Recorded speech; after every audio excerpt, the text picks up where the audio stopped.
Magandang umaga sa ating mga kapatiran. Ngayon tayo ay nasa pangalawang hari, Kabanata 15 at narito si Pastor HK upang magbahagi sa atin ng salita ng Panginoon. So dito napakagulong kabanata. So sa isang hari, inagaw niya sa isa ang trono. Ngunit ang dinastiya ay maiksi lamang na hindi mo maring tawaging itong isang dinastiya. So ito ay parang magulo at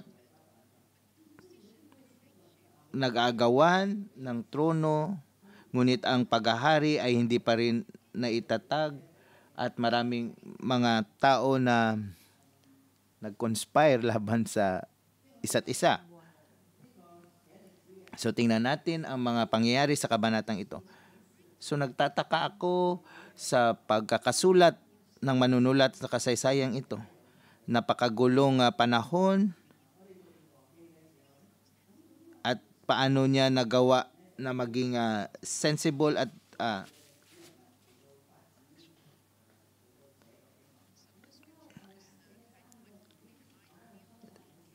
so ang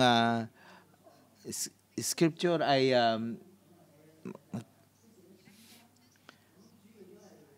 makikita natin dito na mayroong mga few keys ng linya na patungkol kay Solomon sa kanyang karakter at sumunod si Rehoboam at pagkatapos noon ay si Jehoshaphat. So, bibigyan ko lang ng pangalan ang mga susing karakter dito. Si Ahab. Ngayon sa kabanatang ito, sa kabanatang 15, ang buong sitwasyon ay magulo at ang mga tao ay patuloy nagkikipagsabuatan. At dito sa verse 14, halimbawa, patungkol kay Manahem na pinatay niya si Salom at pumalit sa kanya bilang hari.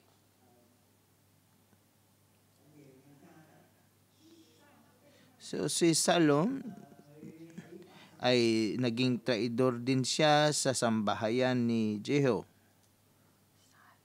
Salom. Pinatay niya si Zacarias sa harap ng marami. Si Salom na anak ni Jabes ay nakipagsabuatan laban kay Zacarias. At ang pangalawang pakikipagsabuatan ay si Menahem na pinatay niya si Salom. At dito sa verse 25, itong si Pika na anak ni Remalias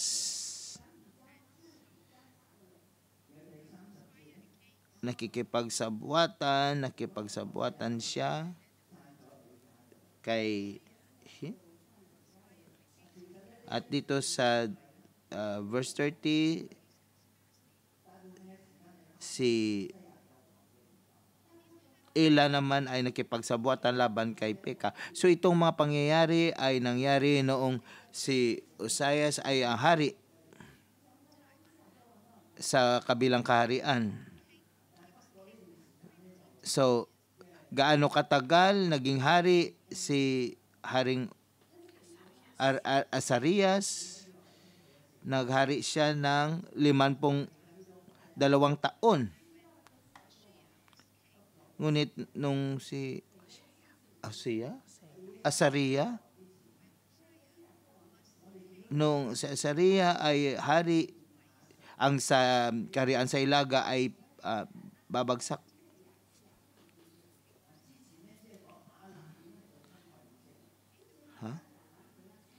So, sa nakaraan, tinalakay natin kung paano ang hari ng Syria ay nagpahirap sa kanila. Ngunit may malakas na kaharian sa likod ng hari ng Israel na nanunood lamang.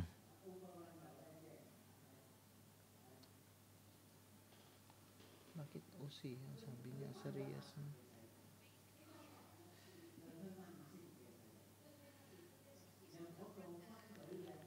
Sa makatuwid, natalo nito ang hukbo ng Syria at ang hukbong ito ay papunta upang sakupin ang Jerusalem. At ang apat na konsepto na nais kong ibigay sa inyo ay ang simultaneous na so paano niya ang mananalaysay, sinulat ang kasaysayan. So nang ika-27 taon ng paghahari ni Jeroboam sa Israel, si Asarias na anak ni Amasaya ay nagsimulang namang maghari sa Huda. Na ika-27 taon na paghari ni Jeroboam sa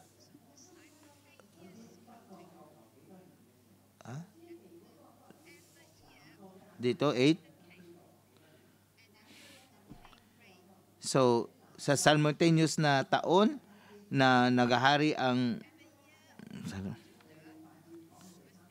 sa verse 8, nang ika-20 taon na paghahari ni Asarias sa Huda, si Sekaraya na anak ni Jeroboam ay naging hari ng Israel. Naghari siya sa Samaria ng 6 na buwan. At dito sa verse 13, si Haring Uzziah,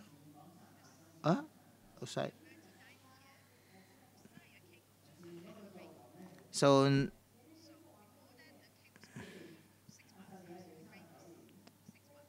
ang hari ay naghari lamang sa Samaria ng 6 na buwan.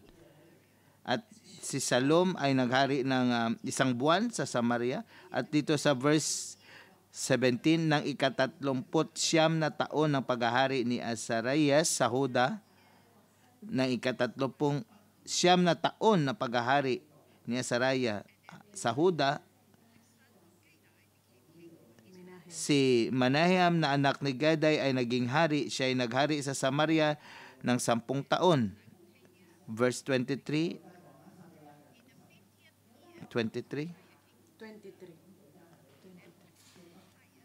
Na ika-6 na taon na paghahari ni Asarias sa Huda, naging hari ng Israel si Pekahias na anak ni Manahem.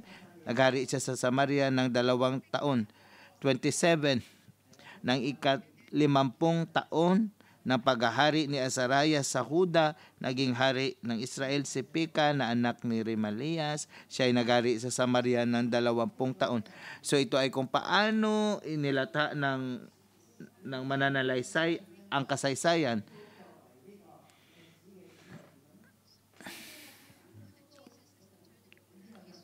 So, na-appreciate natin ang turning point sa kay Jesus. Hindi na natin kailangan gawin ang mga pagkumpara. Bago kay Kristo, tinasabi natin ang panahon na ito ay AD.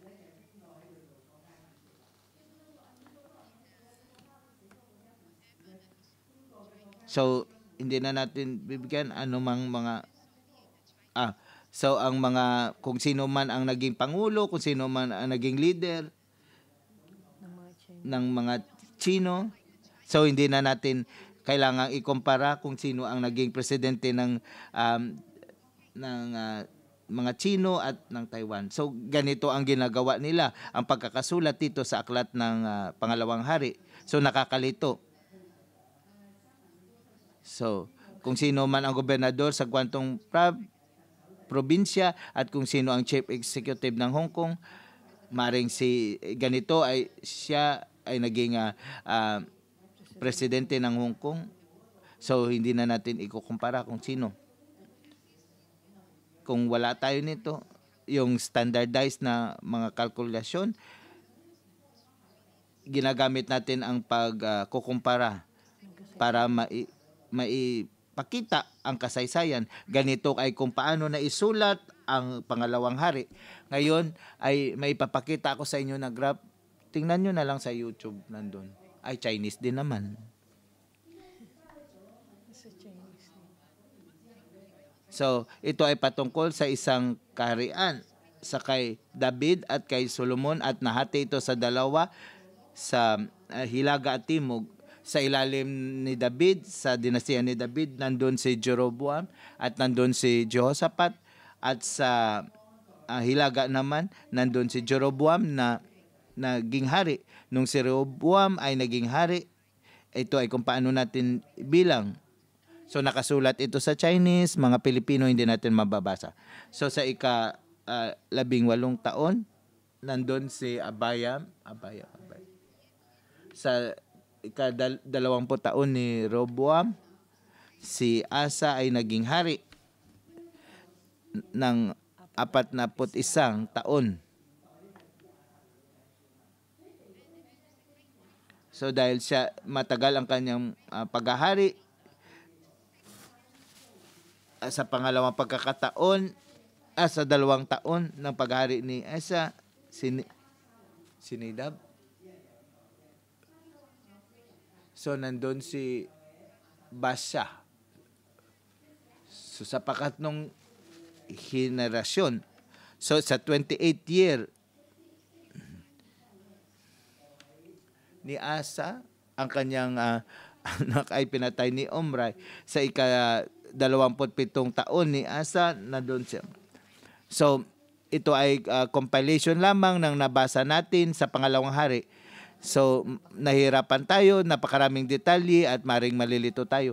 Pero ngayon habang binabasa natin ang pangalawang hari, kabanata 15, hindi natin pwedeng sa walang bahala.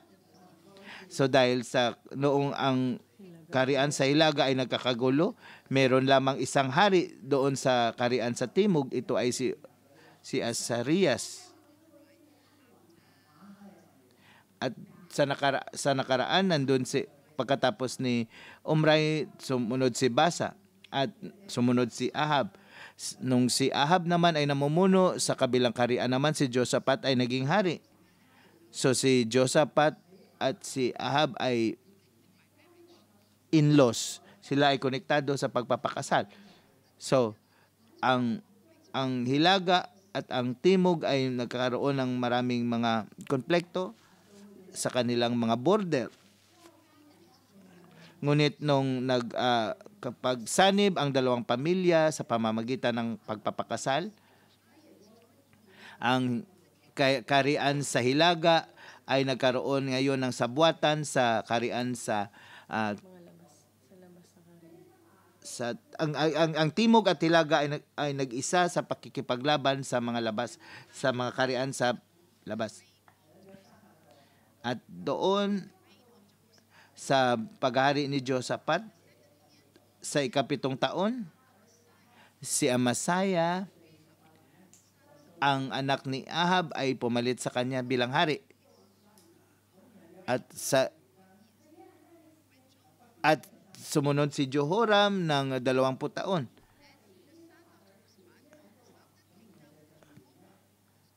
So sa Timog naman si Jehoram ang naghari at pagkatapos noon ay si Joas. So mababasa natin ang mga pangalan na magkakaparehas lamang dahil sa Hilaga na karian ay nakipag-isa sa pagpapakasal sa karian sa Timog. So napakagulo. Kaya nga sa mundo ng espiritu ay nagkakagulo dahil sa ang mga pangalan ay magkakatulad. Para sa atin, nakakalito. Diba pag binabasa natin, ako nga nalilito. So anong nangyayari sa mundo na espiritual sa panahon na yon? So dahil sa kaguluhan na ang karian sa Hilaga ay parang naprotektahan. Ngunit patuloy sila na sumasamba sa mga Diyos-Diyosan sa gitong guya. Sa kapanahunan ni Ahab, sila ay sumamba maging sa kay Aster. Sa pamamagitan ni Jezebel, ang reliyon ng mga Kananeo ay naidala sa Israel. Ang buong sambahayan ay nasa sumpa ng Panginoon. Ngunit ang sa karian sa Timog ay nasa proteksyon ng Panginoon dahil sa kay David. Ngunit dahil sa kanyang pakikipagsanib sa karian sa Hilaga, so parang ang karian sa Hilaga ay nagingalo, hindi pa sila. At ang galit ng Panginoon ay nasa kanila At nang dumating ang dinastiya ni Jeho, nung si Jeho ay hari, si Atalaya naman ang naging inang reyna sa buong lupain. At si Joas ay naging hari sa loob ng 40 taong, at siya lamang ang nakaligtas sa lahi sa mga dugong bughaw. So ang kaharian sa Hilaga ay napasailan kay Joas. Ngunit sa loob ng 37th year, si Amasaya ay naging hari sa loob ng 16 years.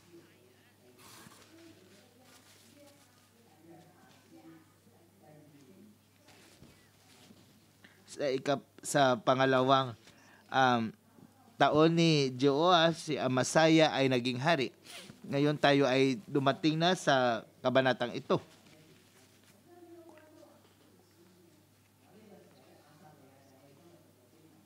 Si Jeroboam ay naging hari sa loob ng 41 taon. Si Jeroboam, sa pangalawang taon ng kanyang paghari, iyan din ang taon na si Uzziah ay namatay. Iyan ay nasa aklat ng Isaiah, kabanata 6. So ang sambahayan ni Huda ay nagkaroon ng kapayapaan sa maraming panahon. Ngunit sa aklat ng Isaiah, kabanata 6, maraming mga bagay ang nangyari. So, si Isaiah ay tinawag dahil sa nakita niya kaluwalhatian ng Panginoon sa templo. Yan ay sa Isaiah chapter 6. Isaiah chapter 6 verse 1.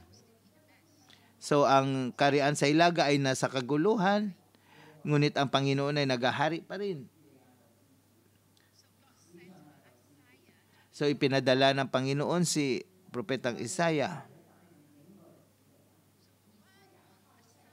So, ang mga sinasabi ni Isaiah ay nagbago sa kasaysayan.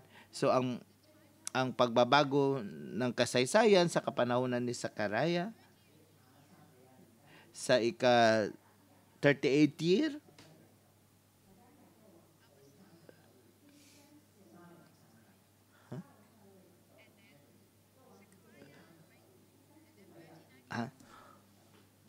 So, sa 39 rin ni Zechariah,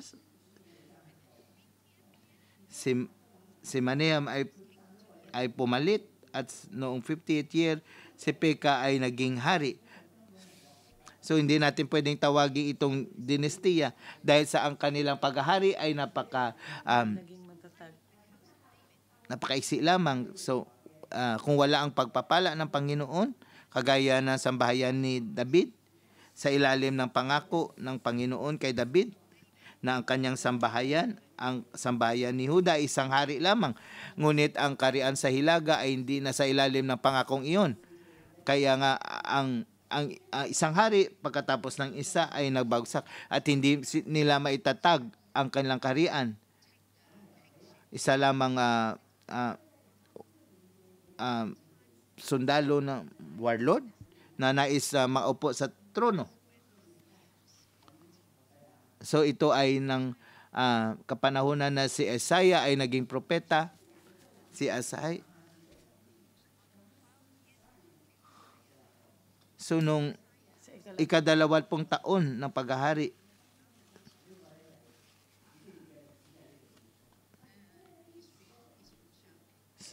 so sa huling kabanata, ang kasaysayan ng Israel ay dito nagwawakas.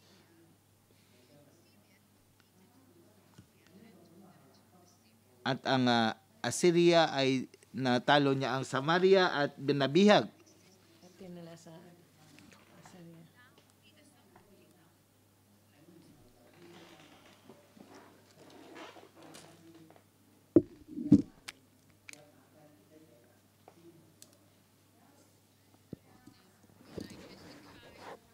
tulad ni Hezekiah, si Jehoiachin.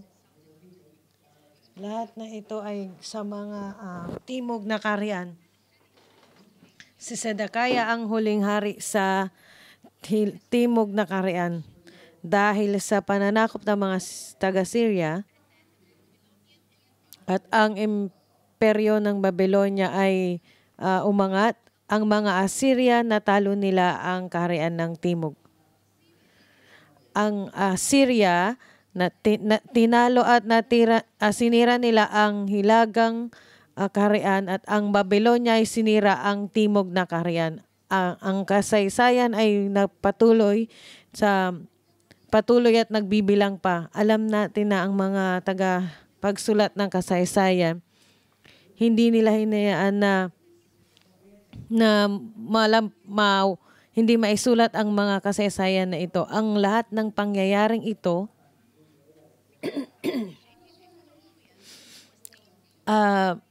nais nating bigyan ng papuri ang mga sumulat nito dahil naisulat nila ng maayos ang tungkol sa kasaysayan. So, paano nila naisulat ito ng maayos? Lalo na ang patuloy na pagbibilang ng kasaysayan at naisulat dito ng isang makasaysayan na paghatol sa bawat hari.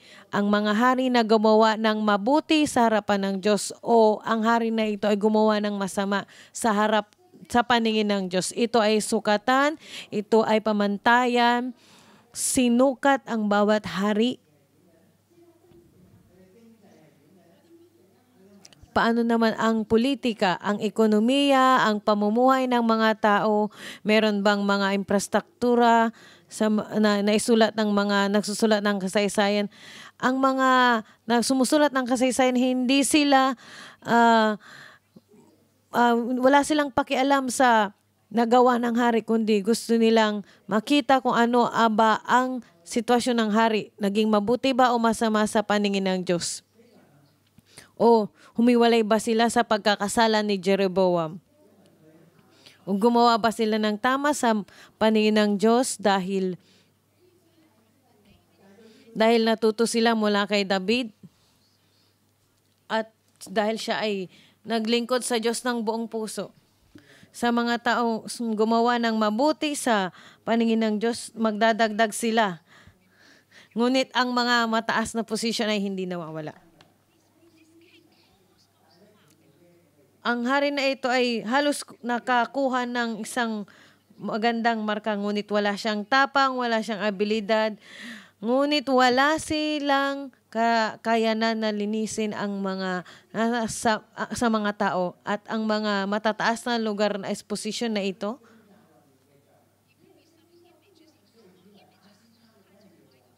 Ito ay maaring mga Diyos-Diyosan. Dati si Asteroid na sinasabi na asawa ng Diyos, dati sinasamba nila ang Diyos sa pamamagitan ng pagsamba kay Asteroid. Ang mga matataas na lugar na ito, hindi nila tinanggal, hindi nila pinalayas ang espiritu ng pagsamba sa Diyos-Diyosan. Dinurog nito ang puso ng Panginoon at dinurog din nito ang puso ng mga taong sumusulat ng kasaysayan. Hindi nila nakita na ito ay hindi isang madaling bagay. Ito ay maaring isang revolusyon ng kultura na naman. Tama ba? Linisin ang lahat ng maling pananaw ng mga tao patungkol sa relihiyon. Sila ay malayo sa Diyos. Ngunit sa mga manunulat ng kasaysayan na ito, kailan ito nangyari? Na ang lahat ng mga Diyos-Diyosan ay maalis, mayroon pang isang templo ang naiwan. Kailan ito nangyari? Nang bumalik sila at muling itayo ang kaharian ng Juda. Nang sila ay pagkabalik nila sa Jerusalem, sila ay nagtayo muli ng isang kaharian. Nagugol sila ng maraming taon upang matayo muli ang kaharian ng Israel. At maraming matataas na lugar ang kailangan nilang alisin. Paano nila ito inalis? Dahil ang lupain ay nagpahinga ng 70 taon. Sa mga taong hindi sumamba sa Panginoon, sila ay nabihag. Ngunit wala na silang hari. Meron lamang silang isang pagsamba.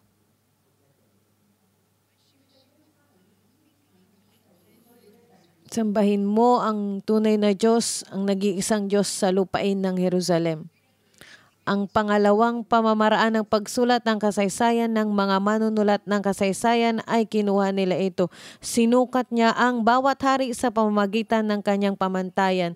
Ang kaharian ng mga tagahilaga ay patuloy na lumalakad sa kasamaan sa kasalanan ni Jeroboam. Patuloy silang sumasamba sa mga Diyos-Diyosan hanggang sa tuluyang masira ang kanilang lupain. Ang hilagang kaharian ay nahiwalay sa timog na kaharian. Paano ang hilagang kaharian ay pupunta sa timog kaharian upang sambahin ang Diyos? Ngunit wag nating kalilimutan na sa kalagitnaan ng kasaysayan na ito, meron silang tipan dahil sa mga nakasal. Walang hindi pagkakaunawaan o konfrontasyon sa pagitan ng mga hangganan. Dati madali lamang na makapunta ang mga tao sa hilagang kaharian at sa timog na kaharian. Kaya ang pangalan ng mga hari ay halos magkakapareho. Si Jehoram, si Joas at saka si Jehoas, ito ay ang mga panahon na maganda ang relasyon nila, hindi sila nag-aaway. Ngunit ito ang panahon na sumasamba silang pareho sa Diyos-Diyosan. Ito ay maganda saan ang pagkakataon na magpuri sila sa Diyos ng buhay. Ngunit nanatili sila sa pagkakasala ni Jeroboam. Nais nilang sambahin ang gintong guya sa hilagang kaharian. Kahit na ang gintong guya ay maling simbolo. Akala kasi nila ang gintong guya ang naglabas sa kanila sa Ehipto. Ang mga tao sabi nila, hindi namin alam kung nasaan na si Moses. Mahaba ng panahon na hindi pa siya bumabalik. Kaya sinabi nila kay Aaron, bakit hindi ka gumawa ng imahe ng Diyos? At alam lahat ng kanilang ginto at dinala nila at lumabas ang isang gintong guya at parang isang napakalaking himala, isang magic.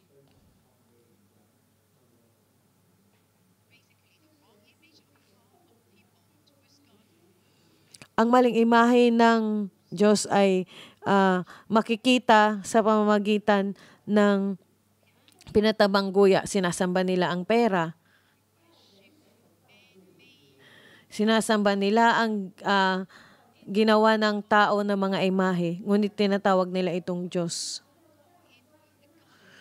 Tinatawag nila ito na Diyos na naglabas sa amin sa Ehipto. Ito ay isang maling pangunawa, isang maling pamamalit. Ito ay hindi tunay. Hindi ito ang Diyos. Ang hilaga at timog na kaharian ay nasa matinding kaguluhan sa mahabang panahon. Kaya ang mga manunulat ng kasaysayan, isinulat ang kasaysayang ito. Una, pinagkumpara niya ang hilaga at timog na kaharian at nagkaroon siya ng pamantayan ng panukat sa bawat hari kung ginawa ba nila ang tama sa paningin ng Diyos. Ay katlong bagay na ginawa niya sa pamamagitan ng mga propeta sa Biblia ng mga Hudyo, mula sa aklat ng Joshua, aklat ng hukom ng Samuel, ng mga hari, merong pangkalahatang pangalan. Ito ay may nasusulat na ang mga propeta, aklat ng mga propeta. At pagkatapos, sumunod si Isaiah, si Jeremiah, si Ezekiel, at ang 12 minor na propeta. Ito ang mga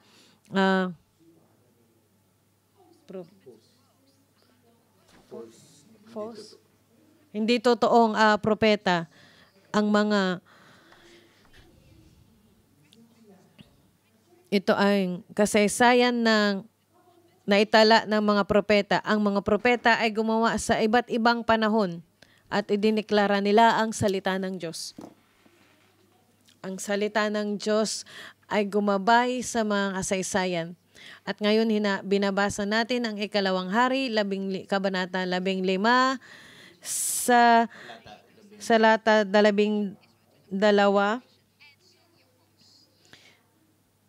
Natupad ang pangako ni Yahweh kay Jehu nang sabihin niya, ang mga anak mo hanggang sa ika-4 na salinlahi ang maghahari sa Israel. Ang salita ng Diyos ay naging totoo, nagkaroon ng kaganapan at ginabayan ang buong kasaysayan. Ngunit ang kasaysayan ay nasa matinding kaguluhan, gayunpaman ito ay nasa ilalim pa rin ng paggabay ng salita ng Diyos. Alala nyo ba ang unang hari, kabanata 11, ang Diyos ay nangusap kay Eliseo. Sabi niya, si Elias, sabi niya, kausapin mo ang tatong hari, ang hari ng Syria, si Hazael.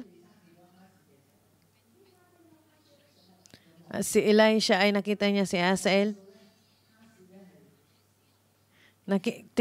Tinitigan niya si Hazael at nahiya si Hazael. Sabi niya, at bakit mo ako tinitignan? At sabi ni Elisha kay Hazael, sa hinaharap, wawasakin mo ang Israel. Ikaw ang mananakop sa lupain ng Israel at papatayin mo ang mga Israelita. Ikaw at ikaw yon. Ang salita ng Diyos ay totoo. Pag ito ay sinabi, kahit na ito hindi pa nangyayari pa, ngunit nang makita ni Elisha ay hindi pa siya hari, siya ay isang commander lamang ng hukbo. Ngunit sabi ni Elisha, ang hindi pagbabago ng kasaysayan sa mata ng Diyos, sa mata ni Elisha ay makikita niya ay ang hilagang kaharian ay lubusang wawasakin ni Hazael. Ito ay ang aklat ng propeta. Ang mga propeta ay kumikilos, gumagawa ng salita ng Diyos upang ito ay magkaroon ng kaganapan. Sila ang nangunguna sa kasaysayan. Sila ay nasa kasaysayan. At dinala nila ang lahat ng kasaysayan sa nakaraan. Ngayon sa talata 37, sabi niya dito, ng panong iyon ang Juda ay pinsanalakay ni Yahweh kina Rezin at Syria at Pika na anak ni Remalias. Ito ang kamay ng Diyos na kumikilos. Sa pamamagitan ng mga salita ng propeta na kumikilos, sinabi dito, ito ay nakatala sa aklat ng Isaiah kabanata 7. Kaya ang alam natin na ang Diyos ay nasa amin, tatawagin mo siyang Emmanuel. Ang lahat ng patungkol sa kasaysayan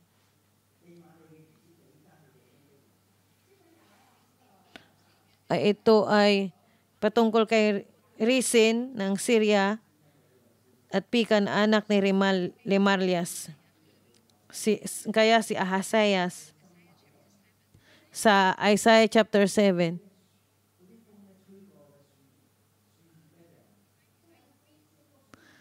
Tulad ng isang hangin na tinatangay ang isang puno, ang mga dahon ay nahuhulog.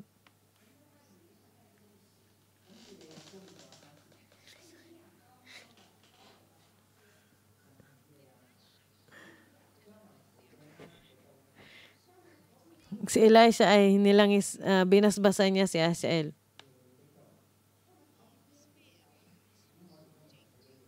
Ngunit si Hazael ay hindi makakalagpas sa espada ni Jehu. Ang mga ninuno ni Jehu, si Jehu, bumalik na naman po tayo sa ibang hari. So nakita nyo kung paano niya pinatay si Jezebel. Ipinahulog niya si Jezebel mula sa bintana. Pinatay niya ang buong sambayan ni Ahab at pinatay niya ang 42 prinsipe. So, ang kanyang espada ay puno ng dugo. Yan si Jehu. At ang mga nakatakas sa espada ni Jehu ay hindi nakatakas sa espada ni Eliseo.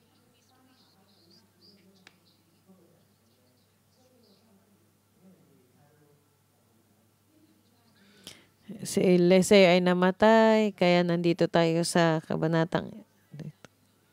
At si Isaiah ay umangat, and si Jeremiah, si Ezekiel, si Hosea, at Amos.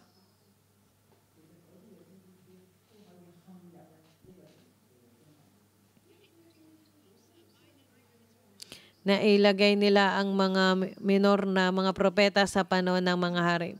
Paano nailatha ang kasaysayan? Paano nailatha ito sa kasaysayan? Ang kasaysayan ay ang pamamahala ng Diyos. Kaya sinasabi dito na ang kasaysayan ay ang Diyos ang makapangyarihan sa lahat ng kasaysayan. Lahat, ang mga hari ginawa nila kung ano yung gusto nilang gawin. Ito ay isang pangatlong pamamaraan upang ipahayag ang kasaysayan. Ang ikaapat na naman, paggamit na ginawa ng manunulat ng kasaysayan, tulad ng ang haring ito ay naghari sa mahabang panahon, tulad ng sa talata 7 nang mamatay si Azarias, inilibing siya sa libigan ng kanyang mga ninunong hari. Sa lungsod ni David, ang anak niyang si Jotam ang humalili sa kanya bilang hari. So siya ay namatay. Sa talata 21, 22, pinatungkol naman dito kay Menahem. Ang iba pang ginawa ni Menahem ay nakasulat sa kasaysayan ng mga hari ng Israel. Namatay siya at inilibing at ang anak niya sa Pikahiyas ang humalili sa kanya bilang hari. Kaya paulit-ulit lamang ang pangyayari kung sino ang hari at ito ang hari. At anuman taon ang naghari at ang kanyang nanay, ginawa nila ito masama o mabuti sa paningin ng Diyos. At siya ay naging hari sa mahabang panahon at siya ay nagpahinga siya kasama ang kanyang at ang kanyang mga ama hindi nasulat sa mga nagawa ng hari ng Israel. Ito ay ang paraan ng kanilang panunulat. Ang mga manunulat ng kasaysayan, nang sinulat nila ang lahat ng bagay na ito, nasumulat sila ng isang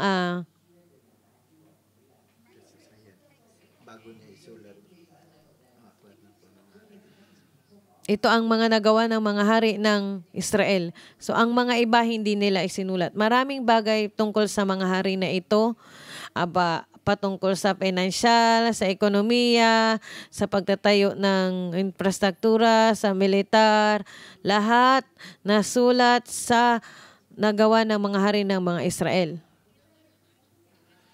Ngayon, hindi ko naulitin pa ang mga pangyayari. Ito ang nais bigyan diin ng manunulat ng kasaysayan. Kung gusto nyo pang magbasa ng marami, basahin nyo ang aklat na ito. Ito ang sa mga hari, ito ang pamararaan ng manunulat ng kasaysayan. Ngayon, bigyan natin ng pamagat ang konklusyon ay ang Diyos ay nasa paglalata ng kasaysayan. Ang Diyos ay nasa paglalathala ng kasaysayan.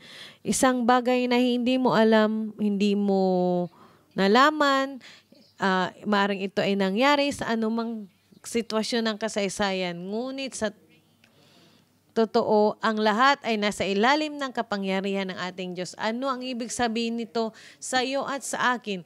Ibig sabihin, ang lahat ng bagay ay wala sa Nasa plano ng Panginoon.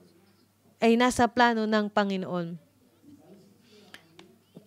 Kung walang propesiya, lahat ng tao gagawin lang nila ang lahat ng kanilang gustong gawin. Ngunit sa pamagitan ng Panginoon, kailangan nating alamin kung paano lumakad sa paraan ng Panginoon. Dahil sa maikli na lang daw po ang oras, sabi nila, hihinto na sana, pero may 2 point pa po. Ito po ang pagtatapos ng mensahe ngayong umagang ito. Maraming salamat po sa inyong lahat.